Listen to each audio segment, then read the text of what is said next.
누가복음 8장 40절에서 56절 말씀을 읽어보면 두 가지의 치유 사건이 나와 있습니다.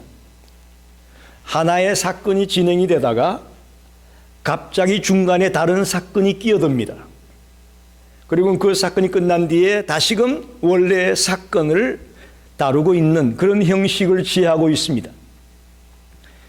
이것을 일명 꼬리물기 구조다 그렇게 말합니다. 영어로 인터칼레이션이라고 하는데 꼬리물기 구조의 형식으로 오늘 본문이 구성되어 있음을 보게 됩니다. 첫 번째 이야기는 해당장 야이로의 딸을 치유하는 사건이 나와 있습니다. 또 하나는 12년 동안 혈류증을 앓으면서 고통당하던 여인을 치유하는 사건이 나오고 있습니다. 우리가 보기에는 이 두 이야기가 각기 다른 이야기처럼 보이지만 궁극적으로는 이 두 이야기는 하나의 메시지를 주고 있다고 볼 수 있습니다. 믿음의 역사가 어떤 것인가? 우리에게 믿음이라는 것이 얼마나 중요한 것인가를 이 두 사건을 통해 우리에게 말씀하고 있다고 볼 수 있습니다. 여러분, 요즘 살기 힘들죠? 대답 좀 해보십시오. 어떻게 살기 좋아요? 힘들어요? 참 힘듭니다. 우리의 삶의 자리가 참 만만치 않습니다. 특히 코로나 팬데믹의 그 후유증이 아주 심각합니다. 수많은 자영업자들이 문을 닫았어요. 전에 있던 가게들이 많이 없어졌습니다. 그리고 지금 경제적으로 어려워져서 몰개지를 갚지 못해서 집을 내놔야 되는 그런 분들이 이 미국 땅에 수없이 많습니다. 또 생활고에 시달리면서 끼니 걱정을 해야 되는 사람도 우리 주변에 많습니다. 특별히 러시아의 우크라이나 침공으로 말미암아 전쟁 때문에 가스값이 올라가지고 또 수많은 지구촌의 사람들이 절망하고 있습니다. 얼마 전에 인터넷 뉴스를 보니까 지금 미국인들의 58%가 하루 벌어 하루 먹고 산다는 거예요. 저축을 하는 자가 58%는 전혀 저축할 수 없다는 거예요. 그래서 하루 벌어 하루 먹고 살 수밖에 없는 그런 처지에 놓여 있다는 겁니다. 이런 절망의 자리에 빠져 있는 자들이 이 지구촌에 1억 명이 넘는답니다. 여러분, 1억이 얼마나 되는지 아시겠어요? 1억 명이 넘는 사람들이 지금 여러 가지로 고통당하며 절망의 자리에서 신음하고 있습니다. 철학자 키엘 케골은 절망은 죽음에 이르는 병이라고 얘기했습니다. 앞날을 예측할 수 없는 인간이기에 희망을 갖기보다는 절망에 빠지기 쉽습니다. 그게 우리의 현실입니다. 오늘 저는 이 본문을 가지고 절망 가운데서 어떻게 이겨낼 수 있을까? 어떻게 이 절망의 자리에서 헤쳐나갈 수가 있을까? 하는 것을 생각해 보려고 합니다. 이 두 가지 치유의 사건을 통해서 절망의 자리에 있던 우리가 어떻게 희망의 자리로 나아갈 수 있을런지 같이 고민하고 같이 은혜를 나누게 되기를 간절히 축원합니다. 첫째는 혈루증을 앓던 여인을 치유한 사건을 생각해 보겠습니다. 여러분, 혈루증이 뭔지 아십니까? 조금 우리네 감각으로는 이해가 쉽지 않죠. 혈류증이 뭐냐? 현대 언어로 말한다면 자궁출혈입니다. 자궁이나 난소에 병이 있어서 계속 하혈을 하게 되는 그런 병이 혈류증입니다. 레위기 15장에 가게 되면 그걸 유출병이라고 했습니다. 유출병. 레위기 15장 전체가 유출병에 대한 얘기가 나오는데 특별히 15장 25절을 한번 보게 되면 이렇습니다. 만일 여인의 피의 유출이 그의 불결기가 아닌데도 여러 날이 간다든지 그 유출이 그의 불결기를 지나도 계속되면 그 부정을 유출하는 모든 날 동안 그 불길한 때와 같이 부정한 적, 그렇게 말합니다. 여기 불결기라고 하는 말이 나오죠. 불결기라는 말은 생리기간을 말합니다. 그래서 여인들이 생리하는 7일간을 부정하다고 성경은 말하고 있습니다. 그런데 이 여인은 어떻습니까? 오늘 본문에 나와 있는 여인은 12년 동안이나 혈루증을 앓고 있다 보니까 12년 동안이나 계속 부정한 삶을 살고 있는 것이나 마찬가지입니다. 여러분, 우리가 이 혈루증 앓는 여인의 상태로 한번 돌아가서 생각해 보시자고. 얼마나 이 여인이 지금 절망의 자리에 있는가를 우리가 알아야 됩니다. 한마디로 말하면 이 여인은 완전히 버림받은 사람 같았습니다. 종교적인 행사에 나갈 수도 없습니다.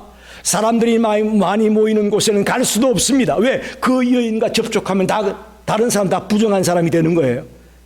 그러니까 민폐를 끼칠 수가 없으니까 이 사람은 나갈 수도 없습니다. 종교 행사에 갈 수도 없습니다. 사회생활 못하죠. 가정에서도 남편과 별거하는 것과 마찬가지입니다. 이 여인이 얼마나 절망의 나락에 빠져 있는가를 우리는 머릿속으로 그려봐야 됩니다. 마가복음 5장에 보니까 동일한 얘기가 나와 있는, 좀 더 디테일하게 나와 있어요. 누가복음보다는 마가복음 5장에 더 자세하게 기록되고 있는데, 이 여인이 이 병을 고쳐보려고 모든 용하다는 의사를 다 찾아가서 재산을 다 탕진했는데도 불구하고 하나도 고침받지 못했다, 그런 얘기. 26절을 보게 되면 많은 의사에게 많은 괴로움을 받았고 가진 것도 다 허비하였으되 아무 효험이 없고 도리어 더 중하였던 차에 돈은 돈으로 다 썼는데도 불구하고 몸은 점점 더 나빠지고 있는 상황이에요. 여러분, 얼마나 절망의 자리에 이 여인이 놓여 있었겠습니까? 그런데 그런 그녀에게 예수의 소문이 들려왔습니다. 할렐루야. 그 당시에 예수님은 치료자로 소문이 났습니다. 안전병이를 일으키고 소경의 눈을 뜨게 하고 중풍병자를 고치고 하는 등등 갖가지 치료자로 소문이 나 있었습니다. 특별히 예수의 병고침을 직접 받았던 사람들이, 또 그 장면을 목격한 사람들이 입에서 입으로 예수가 이렇게 능력이 있더라 소문이 퍼지게 된 것이죠. 그래, 마가복음을 보면은 예수의 소문을 듣고 이 헬루증을 앓던 여인이 예수의 뒤로 가서 옷가에 손만 대도 내가 낫겠다라고 생각했다, 그렇게 말합니다. 예수의 소문을 듣고. 여러분, 굉장히 중요한 이야기입니다. 로마서 10장 17절에 보니까 믿음은 들음에서 나며 들음은 그리스도의 말씀으로 말미암느니라. 할렐루야. 믿음이 어디서 생긴다고요? 들음에서 생깁니다. 그 들음이 뭐냐? 말씀이라는 거예요. 듣고 믿고, 듣고 믿고. 할렐루야. 따라합시다. 듣고 믿고, 듣고 믿고. 여러분, 우리가 말씀을 듣는 것이 이렇게 중요합니다. 예수에 대한 소문을 듣는 것이 이렇게 중요합니다. 그럴 때 믿음이 생기는 거예요. 우리 여기 모인 모든 성도들이 그동안 수없이 말씀을 들었으니 그 말씀을 들은 만큼 여러분의 믿음도 그만큼 강해지기를 간절히 축원합니다. 말씀을 무지하게 들었는데 믿음이 없다, 이건 문제가 있는 거예요. 목사가 설교를 잘못했든지, 여러분이 여기 와서 앉아있지만 마음을 크 끌어 잠궜든지 문제가 있는 거예요. 믿음은 들음에서 납니다. 들음은 그리스도의 말씀으로 말미암습니다. 요한복음 5장 24절에는 내 말을 듣고 또 나 보내신 이를 믿는 자는 영생을 얻었고 심판에 이르지 하나니 사망에서 생명으로 옮겼느니라. 할렐루야. 내 말을 듣고 나 보내신 이를 믿는 자는 영생을 얻었다. 여기도 듣고 믿고 듣고 믿고가 나오고 있습니다. 여러분 생각해 보십시오.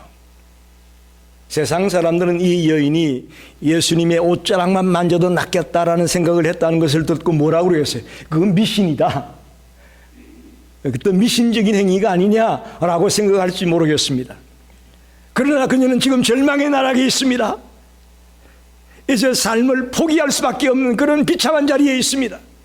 그런 처지에서 예수의 소문을 듣고 이제 내가 그분의 옷자락만 만져도 나을 것이다라는 믿음을 갖고 하는 그 행위를 세상 사람들이 볼 때는 미신적인 행위고 웃기는 일이라고 했을지 몰라요. 그러나 그 여인에게는 그것이 너무나 간절한 것이었고 또 주님은 그 여인의 마음을 알았다고 믿습니다.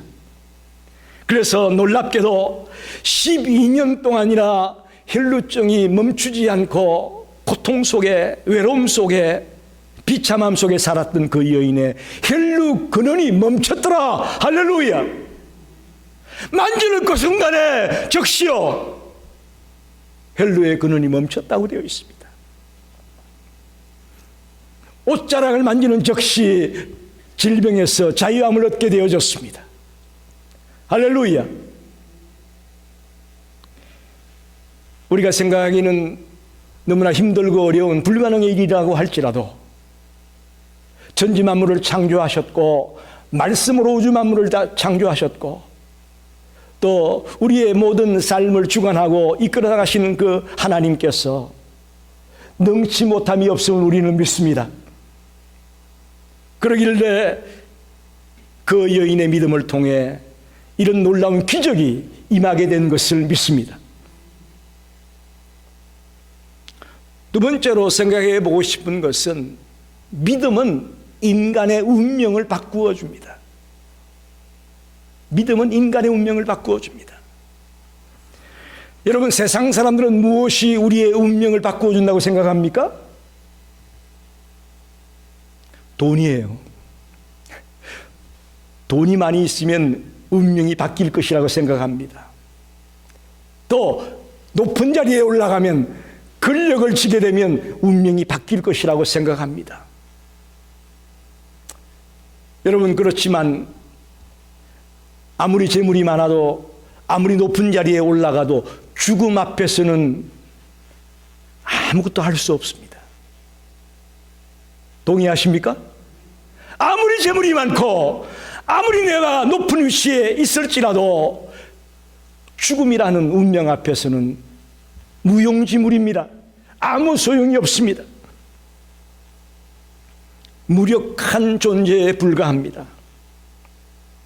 그런데 그런 우리를, 그런 절망의 자리에 놓여 있는 우리를 희망의 자리로 이끌어 줄 수 있는 힘이 있습니다. 어디에 힘이 있을까요? 오늘 성경에 보니까 믿음이 힘이라고 말합니다. 48절을 보니까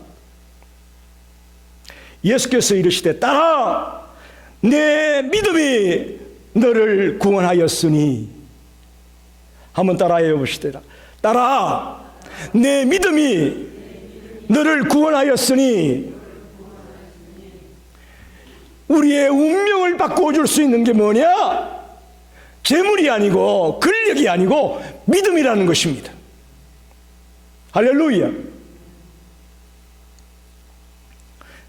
이 혈루증을 앓는 여인은 자기의 공로나 자기의 의의를 가지고 할 수 있는 것은 아무것도 없었습니다.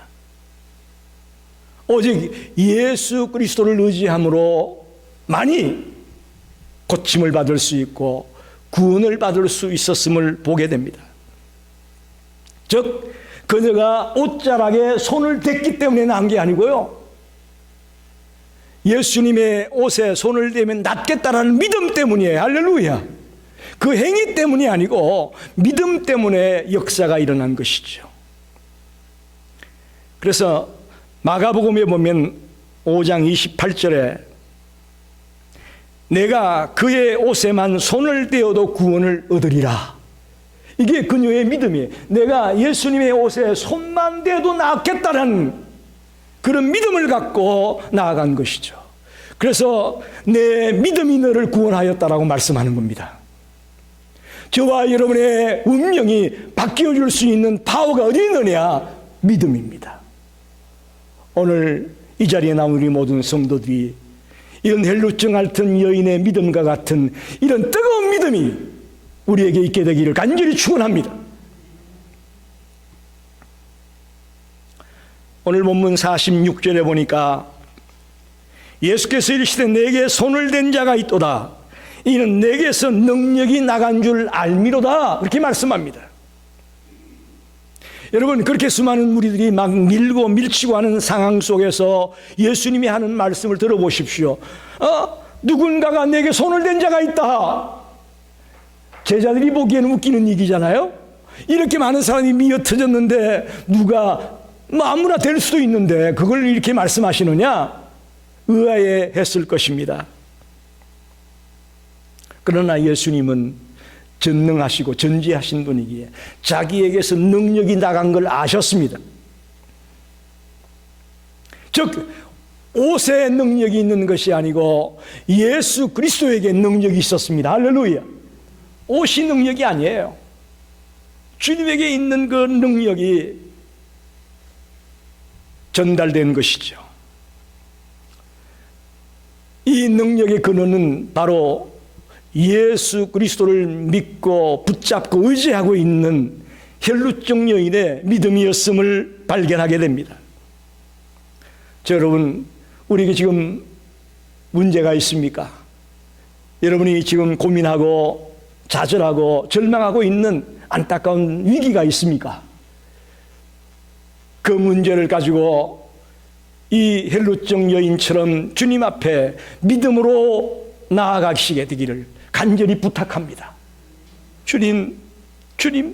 주님만이 할 수가 있습니다. 주님만이 할 수 있어요. 주님 저를 붙들어 주세요. 주님 저를 만져주세요. 하고 주님께 매달리는 그런 믿음의 사람이 될 때에 우리에게도 놀라운 주님의 능력이, 주님의 역사가 임하게 될 것을 믿습니다. 48절 하반에 보면 평안히 가라. 따라 내 믿음이 너를 구원하였으니 평안히 가라. 평안히 가라고 또 말하고 있습니다. 이건 쉽게 말하면 너가 믿음으로 말미암아 구원을 얻었다, 그런 얘기예요. 하나님의 아들이신 예수 그리스도가 그녀를 가지고 그녀에게 말합니다. 이제 평안히 가라. 너 이제 구원받았으니 안심해. 라는 말과 같습니다. 여러분, 믿음으로 나아갔을 때에 그녀에게 찾아온 것은 평안이었습니다. 기쁨이었고 확신이었습니다. 우리 성도들에게도 믿음으로 달려감으로 말미암아 평안이 찾아오고 기쁨과 확신이 용솟음치기를 간절히 부탁합니다. 우리 크리스찬에게 그래서 기쁨이 필요한 거예요. 예수 믿는데도 불구하고 우리의 얼굴에는 늘 내천자가 그려져 있고 늘 한한 사람처럼 있고, 나부터 그래요. 내가 그래요.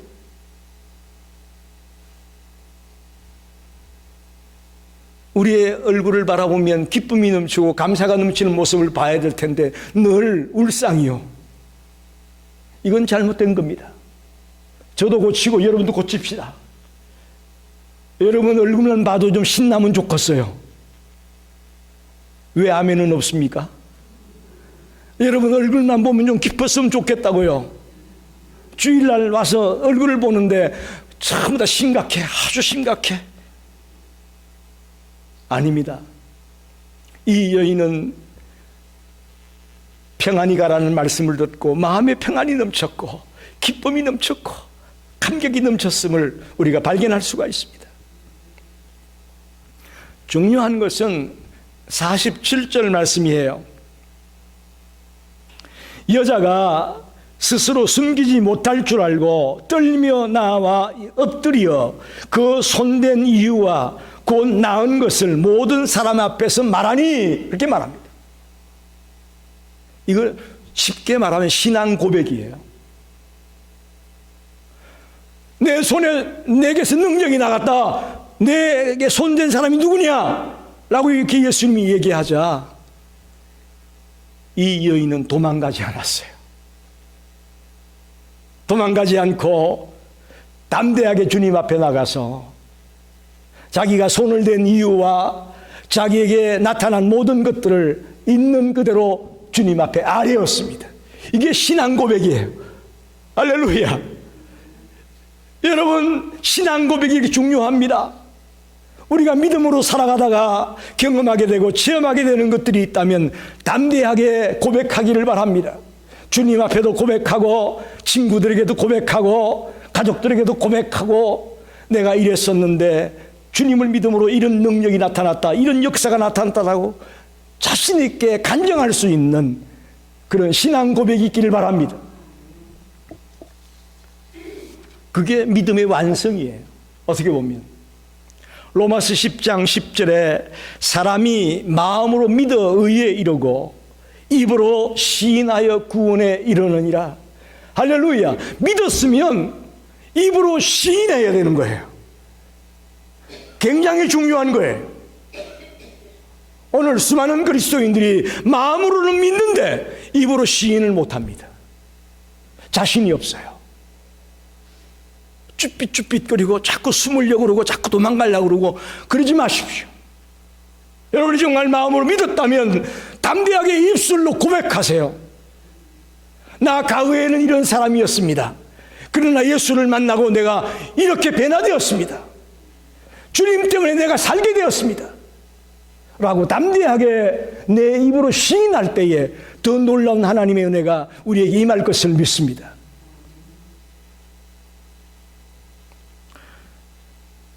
마지막으로 생각해 볼 것은 해당장 야이로의 딸을 치유하는 사건입니다.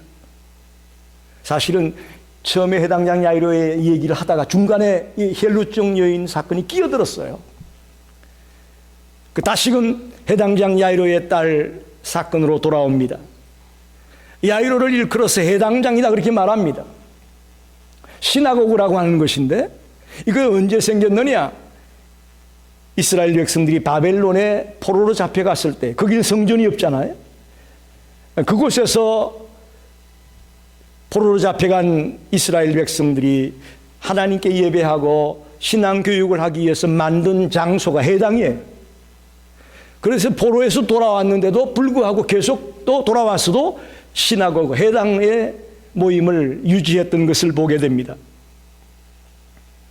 해당에는 보통 8명의 장로들이 지도자로 구성이 되어 있는데 우리 교회 뭐 기획위원회 같은 거 그런 걸로 구성이 되어 있습니다만 그 중에 한 명을 해당장으로 세우는 거예요. 관리자로 세워서 모든 예배나 신앙교육이나 특히 누가 와서 말씀을 전할 것인가 이런 걸 다 컨트롤하고 조절하는 게 해당장이 하는 일이에요. 굉장히 파워가 대단한 사람입니다. 그리고 유대교에 절대적으로 헌신하는 사람만이 해당장이 될 수 있습니다. 즉 이 야이로는 유대인이에요. 그런데 이런 사람이 예수님께 나와서 무릎을 꿇었다? 예수님 앞에 나와 엎드렸다? 이거는 불가능한 일입니다. 그 당시의 사회 분위기나 역사를 보게 되면 유대교와 예수님은 간격이 많이 벌어져 있습니다. 유대교인들은 예수를 싫어했어요. 특히 바리새인들 얼마나 예수를 싫어했습니까? 그들 중에 한 명인 해당장이 예수 앞에 엎드렸다? 이거 있을 수 없는 일이에요. 근데 왜 그렇게 했느냐? 자기의 외동딸, 12살짜리 외동딸이 지금 죽어가고 있는 거예요. 눈에 넣어도 아프지 않을 그 딸이 죽어가고 있는데 못할 게 뭐 있어요? 여러분 어떻게 생각하십니까? 내 사랑하는 딸이 죽어가고 있는데 체면이 뭐가 문제입니까? 사람들에게 손가락질 받는 게 뭐가 문제입니까? 그 어떤 것들을 감내하더라도 내 딸만 살 수 있으면 뭐든지 하겠다. 그게 아버지 해당장 야이로의 심정 아니겠습니까? 정말 절망의 자리에 놓여 있습니다. 딸만 살 수 있으면 내가 뭐든지 하겠다. 친구들이 비난하고 손가락질하고 너 해당장이 그게 뭐냐라고 얘기할지라도 좋다. 그래도 난 내 딸 살려야 되겠어. 이게 지금 해당장의 심정이에요. 그래서 예수님을 모시고 집으로 오고 있는데 소식이 들려옵니다. 딸이 이미 죽었다는 거예요. 청천벽력입니다. 그나마 살아있어야 예수님이 어떻게 고칠 것 같은데 오는 중에 이미 죽었다는 거예요. 그러니 또 얼마나 헬루증 앓는 여인을 원망을 했겠습니까? 그죠? 그 여자만 안 만났어도 빨리 죽으면 말려 빨리 왔으면 우리 딸이 살 수 있을 텐데 원망이 됐을지도 몰라요. 야이로의 간절한 바람은 있었지만 예수님이 오기도 전에 딸이 죽었어요. 그 얘기는 무슨 얘기입니까? 이미 딸이 죽었으니 예수님 와도 소용없어. 그런 얘기나 마찬가지예요. 그래서 사람들이 빨리 사람을 보내가지고 딸 죽었어 라고 얘기하는 거예요. 살아있다면 그나마 치유할 가능성이 있지만 이미 죽었으니 끝났어 라는 얘기나 마찬가지죠. 그러니까 사람들도 소망을 잃어버리고 해당장 야이로도 이제 정말 절망입니다. 절망입니다. 자식을 앞세운 자의 슬픔이나 고통이 이 땅에서 가장 크다고 말하잖아요. 정말 그건 경험해보지 않은 사람은 말로 설명할 수도 없다고 하잖아요. 그러니 해당장 야이로가 얼마나 절망하고 낙심하고 좌절했겠습니까? 그런데 여러분, 그곳에 모인 자와 해당장 야이로는 우리의 생명을 주관하는 분이 주님이심을 몰랐습니다. 할렐루야! 우리의 생명의 주인이 주님을 몰랐던 거죠. 그래서 50절에 보니까 이렇게 말하죠.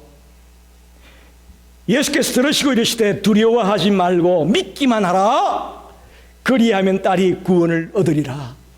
두려워하지 말고 믿기만 하라.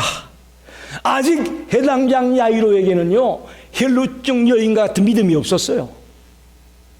헬루증 여인은 소문을 듣고 예수님 옷자락만 만져도 낫겠다는 믿음은 있었지만 이 야이로는요 그런 믿음이 없었어요. 그래서 오죽 답답하면 예수님이 두려워하지 말고 믿기만 하라고 그에게 믿음을 요구합니다. 또 그 당시에는 누군가가 죽으면 고골하는 사람들을 초대해가지고 고골하게 돼 있어요. 그게 일종의 직업이에요. 초상집에 가서 계속 울어주는 거예요. 초상 끝날 때까지. 그 고골하는 사람들이 울고 있었는데 52절에 뭐라고 말씀합니까? 모든 사람이 아이를 위하여 울며 통곡하며 예수께서 이르시되 울지 말라. 죽은 것이 아니라 잔다. 이렇게 말씀합니다. 진짜 이 아이가 죽지 않고 잔다는 얘기예요? 그거 아니에요. 실제로 죽었어요. 그러나 잔다라는 의미는 예수님이 다시 일으킬 것이다 그런 얘기예요. 할렐루야.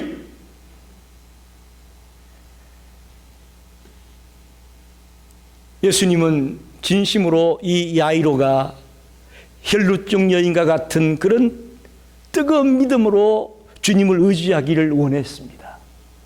그래서 두려워하지 말고 나를 믿으라고 권면했던 것이죠. 이제는 끝났다. 딸이 죽었구나. 난 소망이 없어. 라고 생각하는 그 야이로에게 주님이 요구하신 것은 믿음이었습니다. 생명의 주인이 바로 예수님이라는 것을 믿으라는 말씀이었습니다. 예수님께는 사망을 이기시는 능력이 있습니다. 하지만 이 능력을 드러내기 전에는 아무도 믿을 수가 없습니다. 그 능력을 보여주기 전에 사람들에게 요구하는 것이 하나 있죠. 그게 뭐예요? 믿음이에요. 주님은 아무 때나 능력을 행하지 않습니다. 믿음이 있는 곳에 능력이 나타납니다. 할렐루야. 믿음이 있는 곳에 역사가 나타납니다. 괜히 지나가다가 막 이렇게 능력 행하는 그런 분 아니에요. 꼭 선행 조건이 있는데 믿음입니다. 믿음이 있는 곳에 주님의 능력이 사망을 이기는 자임을, 생명의 주인임을 보여주시는 능력이 나타난다는 것이죠. 예수님을 만지기만 하면, 예수님이 말씀만 하시면 나을 줄로 믿습니다. 고쳐줄 줄로 믿습니다. 살아날 줄로 믿습니다라는 그런 믿음이 있는 곳에 주님의 능력이 나타났고 주님의 역사가 나타났습니다. 말씀을 정리합니다. 오늘 두 가지 사건, 헬롯족 여인을 치유한 사건과 야이로의 딸을 살리는 이 사건, 공통점이 있습니다. 그들이 절망해서 다시금 희망을 갖고 다시금 소망을 갖게 된 결정적인 요인은 믿음이라는 것입니다. 할렐루야! 믿음이 그의 삶을 바꾸어 놨습니다. 그들의 생을 바꾸어 놨습니다. 어떤 목사님이 전도를 하러 다니시는데 다른 말 안 해요.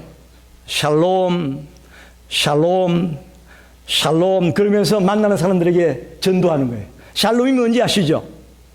샬롬, 평화, 평안, 평강 그런 말이에요.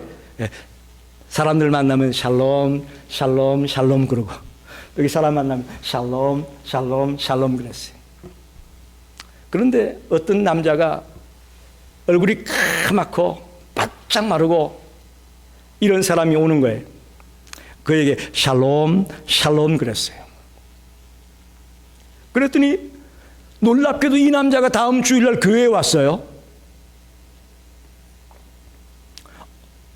그래서 어떻게 된 거냐고 이야기를 들어보니까 이 남자가 사업도 잘 나가고 아이들도 잘 풀려나가고 모든 것이 승승장구하는 판이었는데 몸이 아파서 병원에 갔더니 간암말기라는 거예요.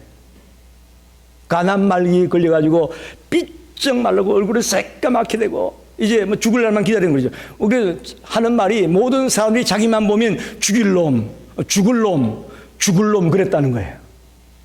의사도 죽을 놈, 3개월밖에 못 살아. 또 사람들 만나도 죽을 놈, 죽을 놈 그랬다는 거예요. 그런데 며칠 전에 목사님을 만났더니 목사님이 살롬, 살롬 그러더라는 거죠. 샬롬이라고 목사님은 말씀을 했는데 이 사람은 듣기를 살롬이라고 들었어요. 살롬, 살롬. 그 얘기를 듣고 이야 나도 희망이 있구나 생각하고 예배를 드리고 기도를 하고 잘 먹으면서 편히 쉬면서 희망을 가지고 달려갔더니 이 간암에서 치유를 받았습니다. 할렐루야. 진짜 할렐루야입니다. 여러분 믿음이 이런 거예요. 다 죽을 놈이라고 하는데 믿음으로 달려갔더니 살 놈이 된 거예요.